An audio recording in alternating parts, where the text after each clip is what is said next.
here was around volunteers, and I mentioned that one a bit earlier, reasonably passionately, around your volunteers are going to be key now. And I know everyone's saying that, but it truly is, because you're probably not going to have the level of support on the ground from many of your NSOs that you've maybe previously had, or RSOs, even RSTs. So we don't know what that's going to look like. So volunteers are going to be so much more important.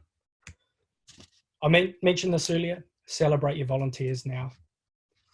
You know, celebrate those people who are working their butts off behind the scenes to make sure your club's still running and surviving.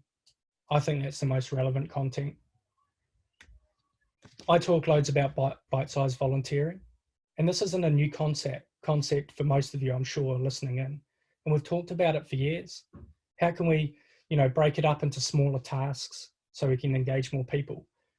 But I think it's almost been something that we've maybe paid lip service to a little bit. We know it's a good idea, but we can't see the wood for the trees. We're so busy just running the club that I'd love to do that, but it's just easier if I do it and we get it done. What we've probably seen is, in this situation, is you've probably been forced to maybe delegate a few more things and involve a few more people. And people have had time. They're at home. They've got that little bit of spare time to maybe help you with some of those tasks and some of the things that I've mentioned earlier in this webinar. This is our opportunity to engage people in bite-sized volunteering, remote volunteering, and almost reshape how we start to think about volunteering at the club. Change that mindset around volunteering being seen as come and sit on the committee and give up your life for 20 years, which loads of people don't want to do. So how are you going about changing that dynamic? Again, related to that, identify what you want done. So I just put in, sorry, I just mind dumped a whole lot of things there on the screen. You know, is it updating the policy? Is it a comms plan that I mentioned before? Website, social media channels, some content, you know, coaching video, new branding, all these little things that maybe sat on the back burner pre-COVID because you didn't have time. This is our chance to distribute them, to allocate them, to grab some people in, to help, to, I suppose, yeah, bring them into the family of volunteers and get them contributing to the club. And I think you've got to take advantage of that goodwill that might be out there at the moment to engage more people in what you do.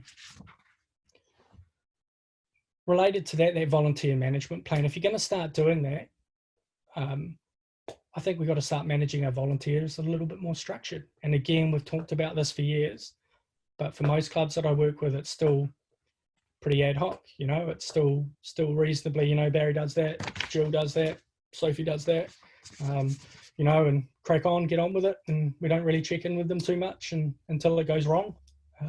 So, you know, what are we doing in terms of even a really simple plan? So again, if you're going to identify some of those actions you want doing, who's going to do them, when do you want them done by, and where's your just check-in points with them quickly? And I think you'll start to see some movement start to happen.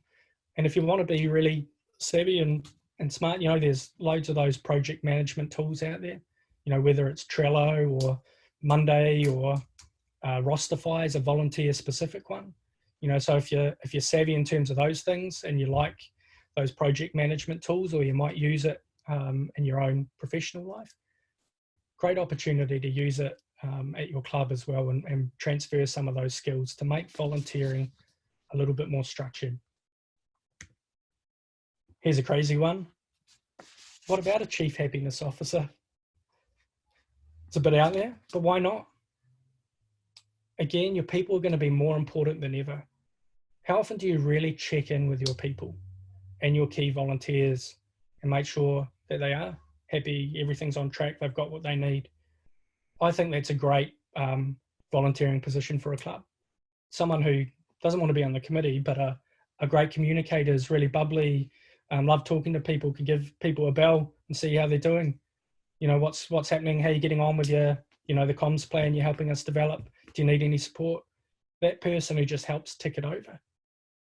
I think these little things are ways we can really start to change the dynamic around volunteering and how you approach it as a club.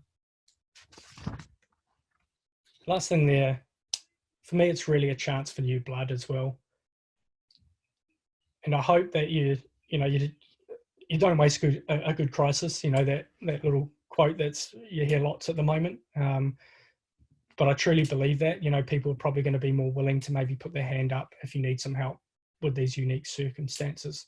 So it might be a way of drawing in maybe one or two of those people that you've been wanting to get involved in the club previously in some capacity now. And I also believe in some creative ways of doing that. This is a blatant plug for myself. Sorry, Rory and Sport Auckland, but I'm running a volunteer culture workshop next Tuesday. And that's built around how do you meaningfully engage with your volunteers and involve them in, I suppose, how they see your volunteer culture at your club being run. What do they want to feel? How do you want it? And in my experience, when you reach out to people in that way, people start to come forward, come out of the woodwork about how they might maybe help out at your club. So how are we taking advantage of this opportunity? And to sum it up there around just that deliberate management of volunteering at your club, the engagement, the volunteer management plan, the happiness officer, the bite size, how can you start to shift the way that volunteering happens?